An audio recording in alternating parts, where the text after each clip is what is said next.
तो काफ़ी रिक्वेस्ट के बाद आज की वीडियो में हम यूपी पीजीटी 2022 में जो आपका पेपर होने वाला है उससे रिलेटेड वीडियोस लेकर आए हैं।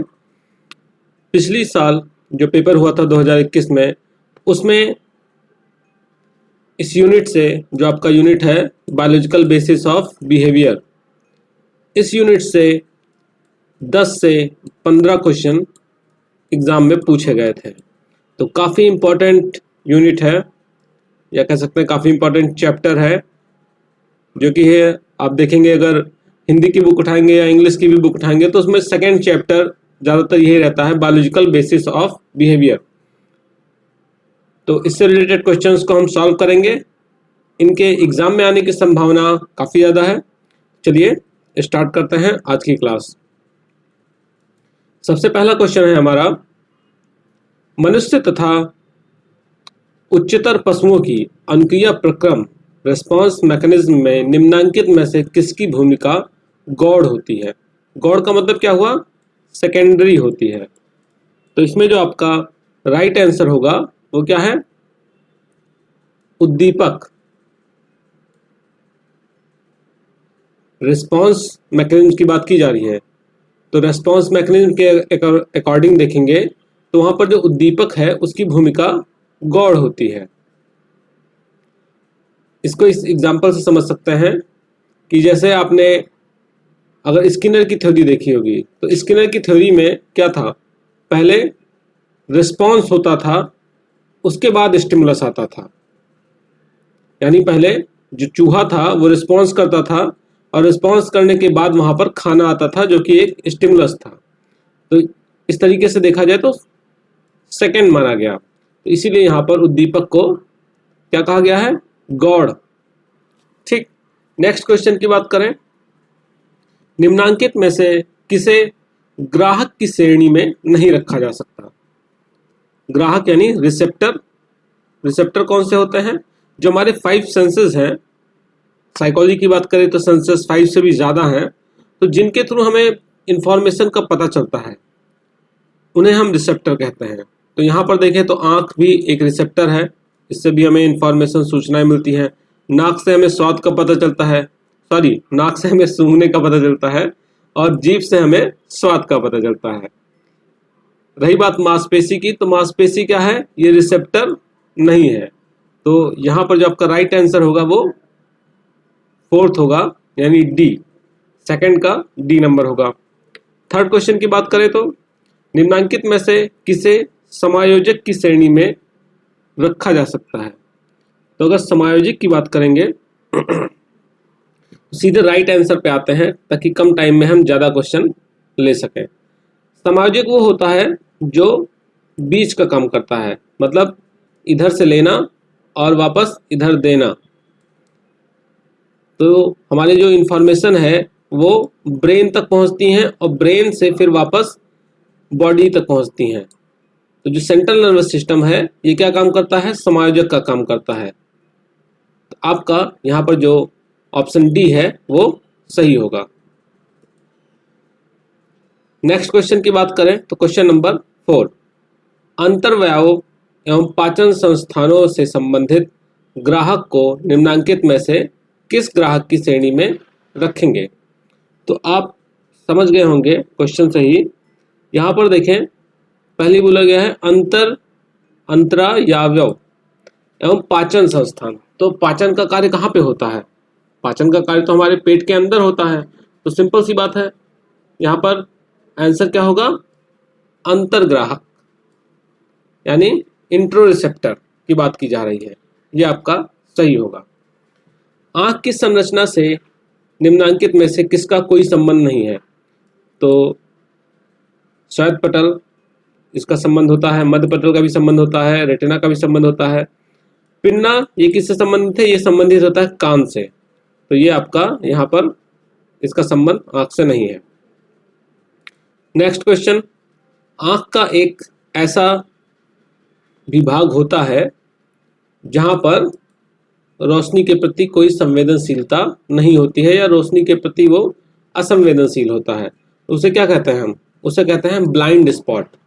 ब्लाइंड स्पॉट आप देखें, जो आँख होता है तो जहाँ पर रेटिना होता है, पीछे जहाँ पे इमेज बनता है उसी के पास में ब्लाइंड स्पॉट होता है, जहाँ पर कोई इमेज बनता ही नहीं है।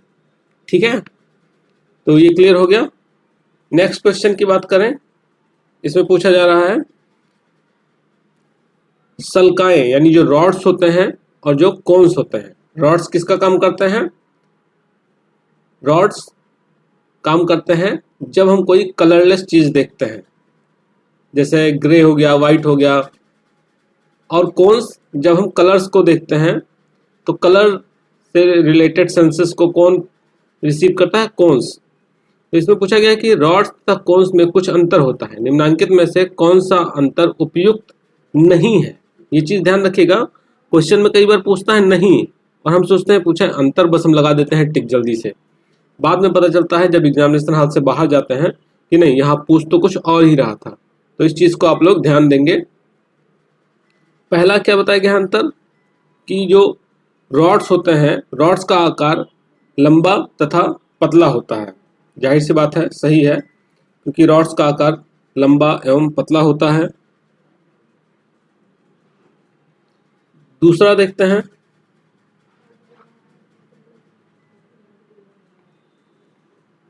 उसी में है जबकि जो कोन्स होते हैं, कोन्स का आकार छोटा तथा मोटा होता है। तो ये तो सही हो गया। दूसरे क्वेश्चन को दूसरा ऑप्शन देखें, तो जो रॉड्स होते हैं धूमिल तथा रात में अधिक संवेदनशील होते हैं। ठीक है, ये भी सही है। जबकि सूचियां दिन में तथा तीव्र रोशनी में अधिक क्रियाशील होती हैं, ये भी आपका सही है। तीसरा अंतर देखें, तो रॉड्स द्वारा हमें रंगहीन चीजों का पता चलता है, जैसा कि अभी मैंने आपको पहले ही बताया कि रंगहीन जैसे काला हो या श्वेत यानी सफेद हो गया, भूरा हो गया, इन सब का पता चलता है। जबकि कोन्स के द्वारा हमें रंगीन चीजों का पता चलता है। तो यानी ऊपर के तीनों ऑप्शन सही हैं, इनका अंतर जो बताया गया वो सही है। तो हमें पता चल गया कि जो चौथा होगा वही गलत होगा। देखिए क्या है, सल्काओं का वजन सूचियों से वजन में अधिक होता है, तो ये आपका गलत है। ठीक है, नेक्स्ट क्वेश्चन देखें, सुनने की दृष्टिकोण से सबसे महत्वपूर्ण भाग कौन सा होता है? आप सबने पढ़ा है, इससे रिलेटेड वीडियोस भी अवेलेबल हैं चैनल पे। आंख से रिलेटेड और कान से रिलेटेड, दोनों से रिलेटेड वीडियोस चैनल पर अवेलेबल हैं। आप देखना चाहें तो प्लेलिस्ट में जाकर देख सकते हैं, या मैं कोशिश करूंगा कि नीचे डिस्क्रिप्शन में भी उनके लिंक दे दूं। तो क्वेश्चन नंबर 8, इसके लिए बात करें तो जो आपका कोक्लिया है, ये सुनने के लिए सबसे इंपॉर्टेंट होता है। वापस आ जाते हैं, सुनने के लिए सबसे इंपॉर्टेंट क्या है? कोक्लिया।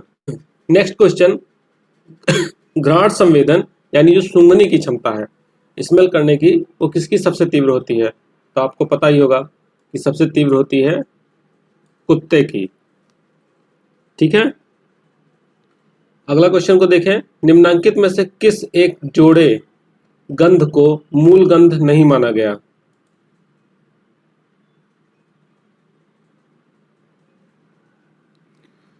फूल की गंध एवं फल की गंध, मसालों की गंध एवं जलने की गंध, सड़ने की गंध एवं राख की गंध, पसीने की गंध एवं तेल की गंध। तो मतलब क्या बोला जा रहा है कि किस एक जोड़े गंध को मूल गंध नहीं माना गया? बेसिक। तो मूल गंध फूल और फल दोनों की गंध मूल है, मतलब आप ये कह सकते हो कि प्राइमरी गंध कह सकते हो। मसालों की गंध और जलने की गंध में ये भी प्राइमरी है। यहाँ पर जो आपका पसीना है और तेल की गंध, ये प्राइमरी में नहीं आता है, मूल गंध में नहीं आता है। तो आपका यहाँ पर ऑप्शन डी सही होगा। क्वेश्चन नंबर 11, एक सामान्य वयस्क में स्वाद कलिकाएं, टेस्ट बड्स जो होते हैं वो कितने होते हैं? तो इसकी बात करें तो एक सामान्य व्यक्ति में, वयस्क में 10,000 के आसपास में होते हैं। तो आपका ऑप्शन बी यहाँ पर सही होगा। एक नवजात शिशु में स्वाद कलिकाओं की अगर बात करें, सेम चीज है बट नवजात के बारे में पूछा गया है। टेस्ट बड्स नवजात में कितने होते हैं? तो नवजात की अगर हम बात करेंगे टेस्ट बड्स की, तो इसमें आपका आएगा 25,000 के आसपास में होते हैं। निम्नांकित में से किसे प्राथमिक स्वाद माना जा रहा है? तो ये सभी प्राथमिक स्वाद के अंतर्गत ही आते हैं। मीठा, खट्टा, नमकीन, ये सब प्राथमिक स्वाद में ही आते हैं। तो आपका ऑप्शन होगा उपर्युक्त सभी। नेक्स्ट, जीभ के दोनों किनारों से मूलतः किस तरह के स्वाद का पता चलता है? तो आप ये खुद भी अंदाजा लगा सकते हैं, आपने खाया ही होगा। जीभ के जो साइड होते हैं, साइड से हमें बेसिकली खट्टे चीज का पता चलता है। और अगर हम बात करें, जो यहाँ पर नेक्स्ट क्वेश्चन पूछा गया है कि जीभ के अगले हिस्से से, मतलब जो सामने वाला हिस्सा है, उससे किसका पता चलता है? तो उससे हमें मीठा पता चलता है। निम्नांकित में से किसके कारण व्यक्ति को तीव्र दबाव या स्पर्श का संवेदन होता है? तो जो आपको तीव्र दबाव या स्पर्श का संवेदन होता है वो होता है मिशनर कार्पल्स के द्वारा। अगले क्वेश्चन की बात करें तो निम्नांकित में से किन दो संवेदनों को मिलाकर उसे ताप संवेदन या टेम्परेचर सेंसेशन में रखा जाता है? तो यहाँ पर जो ठंड तथा गर्मी, देखिए टेम्परेचर कुछ भी हो सकता है, ठंडा गर्म दोनों टेम्परेचर हो सकता है, तो ठंड या गर्म को हम इसके अंदर रखते हैं। नेक्स्ट क्वेश्चन, मनोवैज्ञानिक अध्ययनों के आलोक में सबसे अधिक संवेदनशील भाग निम्नांकित में से कौन सा है? किसके उसमें पूछा जाए पर्सपेक्टिव में, यहाँ पर मनोवैज्ञानिक पर्सपेक्टिव में पूछा जा रहा है, तो इसका जो आंसर होगा वो होगा जीभ का आगे का हिस्सा। पीड़ा संवेदन का ग्राहक कौन है? पीड़े का पता किससे चलता है? तो ये चलता है आपका फ्री नर्व एंडिंग से पेन सेंसेशन का पता चलता है। नेक्स्ट क्वेश्चन, प्रभावक किसे कहते हैं? इफेक्टर्स तो आप जानते हैं, एक होता है रिसेप्टर्स, फिर बीच में कौन सा आता है? एडजस्टर, और लास्ट में प्रभावक। तो प्रभावक किसे कहेंगे? जिन अंगों की सहायता से व्यक्ति कुछ अंतक्रियाएं करता है उसे हम क्या कहते हैं? प्रभावक कहते हैं। तो ऑप्शन बी यहां पर आपका सही है।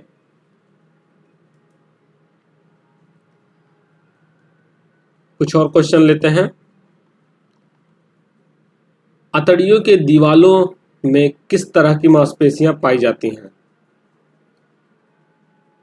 आई थिंक अतड़ियों का मतलब यहाँ पर इंटेस्टाइन है, तो इंटेस्टाइन की दीवालों पर किस टाइप की मांसपेशियां पाई जाती हैं? तो यहाँ पर अरेखित मांसपेशियां पाई जाती हैं।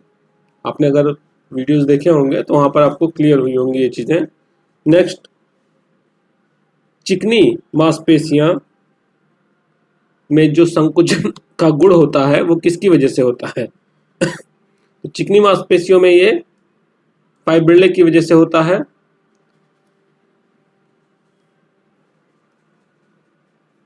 उसके बाद नेक्स्ट क्वेश्चन है, शरीर के आंतरिक वातावरण इंटरनल एनवायरनमेंट में उचित समायोजन बनाए रखने के लिए कार्य की जवाबदेही किस पर होती है? मतलब इंटरनल एनवायरनमेंट जो है उसको सही समायोजित रखने के लिए किस पर सबसे ज़्यादा रिस्पॉन्सिबिलिटी होती है? तो वो है आपका ग्रंथियों पर, जो एंडोक्राइन ग्लैंड होती हैं उन पर सबसे ज़्यादा रिस्पॉन्सिबिलिटी होती है। तो आज की क्लास में सिर्फ हम 23 क्वेश्चन ही ले रहे हैं। अगर आप लोग को क्लास यूज़फुल लगी है, आप लोग और वीडियो चाहते हैं इस टॉपिक से रिलेटेड और अन्य टॉपिक से रिलेटेड, तो आप नीचे कमेंट करिएगा। मिलता है नेक्स्ट क्लास में, तब तक के लिए धन्यवाद।